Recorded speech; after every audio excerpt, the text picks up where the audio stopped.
आज मैं आप सभी के लिए ऐसी 5 गाय लेके आऊँ जो आपको दूध भी देंगी, दूध में फैट भी देंगी, ओवरऑल जिनमें बीमारियां भी कम होगी, वो खाना भी जो ड्राई मैटर इनटेक है वो भी उनका ठीक होगा और ओवरऑल जो सारा बॉडी का कंडीशन होगा वो भी बेहतरीन होगा। तो इन 5 गायों को डिटेल में डिस्कस करते हैं, तो बनी रही है मेरे साथ इस वीडियो में। तो अब मैं डिस्कस करता हूँ इन 5 गायों को। तो सबसे पहले मैं वो कैटल को लूंगा जो 5वें नंबर पे आएगी, और लास्ट में हम डिस्कस करेंगे सबसे बेहतरीन कैटल निकल के आएगी। तो हम शुरुआत करेंगे 5वें नंबर पे जो कैटल आ रही है वो है ओंगोल, राइट। ओंगोल एक कैटल, एक गाय है जो आंध्र प्रदेश बेस्ड है, राइट। इस कैटल में देखा गया है कि सबसे पहले तो इसमें बीमारियां बहुत ही कम होती हैं, राइट। डिजीज रेजिस्टेंट काफी अच्छी है, वैसे भी हार्डी नेचर की, जल्दी बीमार नहीं होती।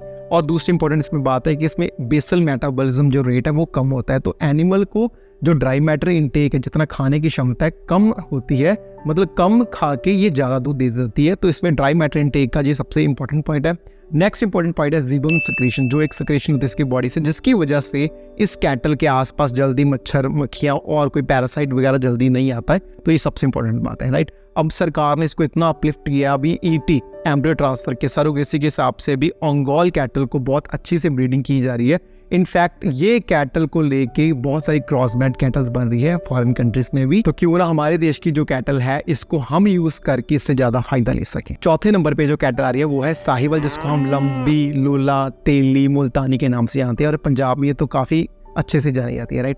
साहिवाल कैटल का नाम सुनते ही हम सभी को पता है कैसी दिखती है, हमें एक पिक्चर बन जाती है, रेडिश ब्राउन कलर की होती है, राइट। ड्रूपिंग इसके हेयर होते हैं, एक अंदर से एक जालर सी बनी होती है, इसको ड्यूलैप बोलते हैं, जिसकी वजह से ये टेम्परेचर को बहुत अच्छे से मेंटेन करती है। इंडियन कंडीशंस की अगर बात करें तो जो साहिवाल कैटल है अच्छे से इसमें फिट बैठती है इन कंडीशंस में। और दूध की अगर बात करें, दूध प्रोडक्शन में भी आगे है, राइट। तो साहिवाल की फार्मिंग सरकार भी बहुत प्रमोट करी है। इनफैक्ट बहुत सारे फार्मर्स हैं जो अकेला साहिवाल की फार्मिंग करते हैं। इसका सबसे इंपॉर्टेंट तो ये, कई बार एनिमल जो फार्मर्स हैं वो चाहते हैं हमें साहिवाल का ही देसी घी चाहिए। वैसे तो इसका A2 मिल्क है ही है, लेकिन इसकी कुछ और भी आयुर्वेदिक प्रॉपर्टीज हैं जिनकी वजह से साहिवाल का घी या साहिवाल का मिल्क बहुत अच्छे रेटों में फार्मर्स यूज करते हैं, और कंज्यूमर की डिमांड की वजह से अब इसकी साहिवाल की फार्मिंग भी बहुत बढ़ रही है, राइट। इन सभी पैरामीटर्स को अगर मैं ध्यान में रखूं तो साहिवाल भी एक अच्छी नस्ल निकल के आती है। इनफैक्ट अब तो ये ऑस्ट्रेलिया भी काफी अच्छे से परफॉर्म कर रही है उनमें, क्योंकि एज अ ट्रिपल पर्पस ये कैटल यूज हो रही है इन ब्रॉड कंट्रीज में। तो उस हिसाब से टोटलिटी में देखा जाए तो साहिवाल भी एक अच्छी कैटल निकल के आती है। अगर आप इसकी फार्मिंग करना चाहिए तो निश्चिंत आप कर सकते हैं। थर्ड जो कैटल आ रही है वो है जर्सी। आप प्लीज इस हिसाब से मत देखना कि मैं देसी कैटल्स का नाम बोलूं, मैं इनमें से कुछ ये देसी कौन सी विदेशी कौन सी, मैं सिर्फ फार्मर्स पॉइंट ऑफ व्यू से, इंडियन कंडीशन के हिसाब से, इंडिया में जो आसानी से मिल सकती है और आसानी से जो हम जिनको फार्मिंग कर सकते हैं, उस हिसाब से मैंने ये लिस्ट बनाई। तो तीसरे नंबर पे जर्सी आई। जर्सी कैटल आप सभी को पता है बड़ी छोटी सी होती है, राइट। इसके हूफ्स जो पैर है बड़े हार्ड होते हैं, जिसकी वजह से इसको बीमारियां वगैरह बड़ी कम होती है। वैसे भी स्टर्डी नेचर की होती है, right. Most of the kettles में क्या होता है, दूध बड़ा ज्यादा होता है लेकिन फैट बड़ी कम होती है, लेकिन ये जानी ही अपनी फैट कंटेंट के लिए जाती है। इनफैक्ट ये तो भैंसों को भी कंपटीशन देती है, कई बार मैंने देखा जब वो फैट कंटेंट की बात आती है।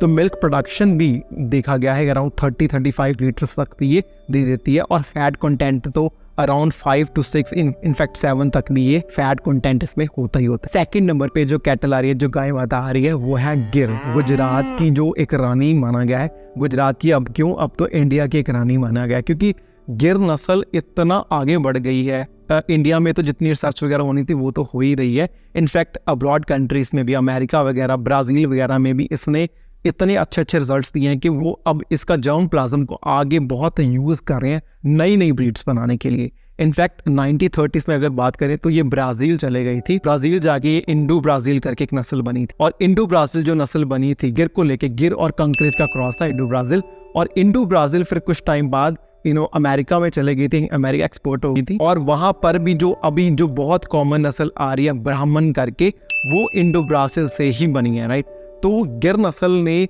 पहले ब्राजील में एक क्रॉसब्रेड बनाया, और इसका क्रॉसब्रेड को यूज करके अमेरिका में एक नया क्रॉसब्रेड बनाया जो है ब्राह्मण।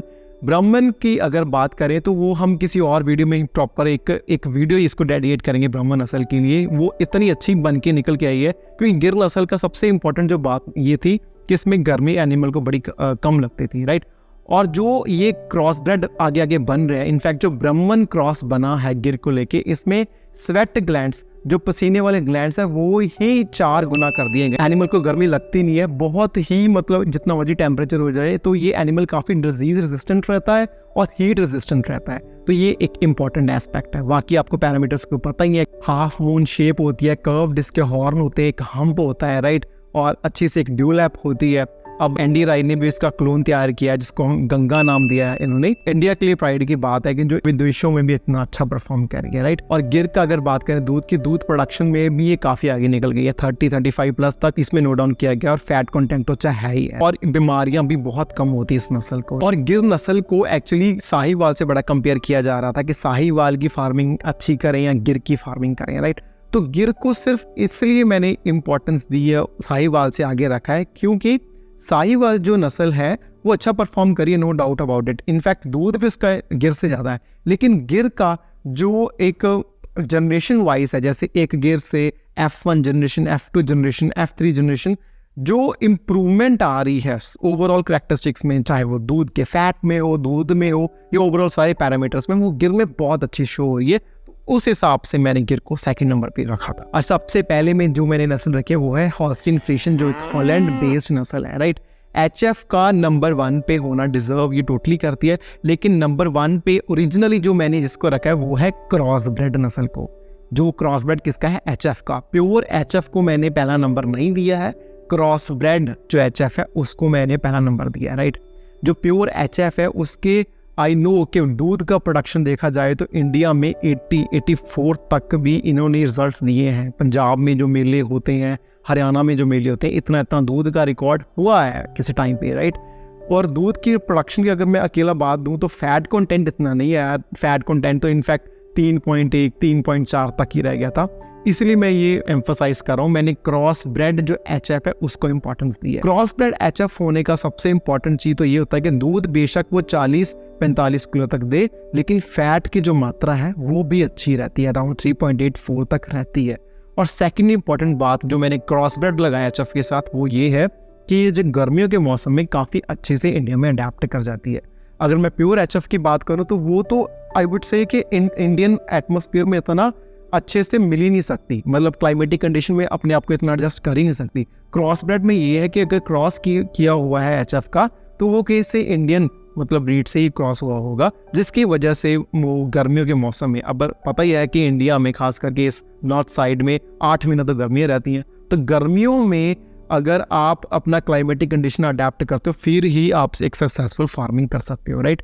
तो क्रॉस ब्रेड HF को हमने इसलिए पहले नंबर पे रखा क्योंकि दूध का और बाकी पैरामीटर्स का हमें पता ही है। HF का इनफैक्ट ऐसा सिस्टम हो जाता है, मैं बोलना नहीं चाहूँगा लेकिन फिर भी आपको एक्सप्लेन करने के लिए ईजिली है कि मशीन का सिस्टम बन जाता है। जितना आप खिलाओगे उतना दूध लोगे। अगर जिस दिन ही आपने इसका ड्राई मैटर कम कर दिया, ये अगले दिन दूध कम कर देंगे। इनफैक्ट जो हमारी देसी नस्लें हैं, अंगोल, गिर, साहिवाल, इनका ऐसे सिस्टम नहीं है, ये कम ड्राई मैटर में भी उतना दूध दे देती है। तो ये थी मेरी 5 कैटल की लिस्ट जो मैंने सारे पैरामीटर्स को ध्यान में रखते हुए आपके लिए बनाया। इसमें ये मैंने बिल्कुल नहीं देखा कि इंडियन कौन सी है, बाहर की कौन सी है, सिर्फ मैंने इस पे एम्फोसाइज किया कि जो मेरे इंडियन फार्मर्स हैं उनके लिए सबसे अच्छी नस्ल कौन निकल के आएगी उनके फार्मिंग के लिए। तो इसी के साथ मैं मिलूंगा आपको अपनी नेक्स्ट वीडियो में। आपका अगर कोई क्वेश्चन हो, कोई क्वेरी हो, मेरे कमेंट सेक्शन में या मेरी मेल ID dr.number@gmail.com पे जाके भी आप मेरे को मेल या टेक्स्ट कर सकते हो। तो इसी के साथ हम मिलेंगे आपको नेक्स्ट वीडियो पे। नमस्कार।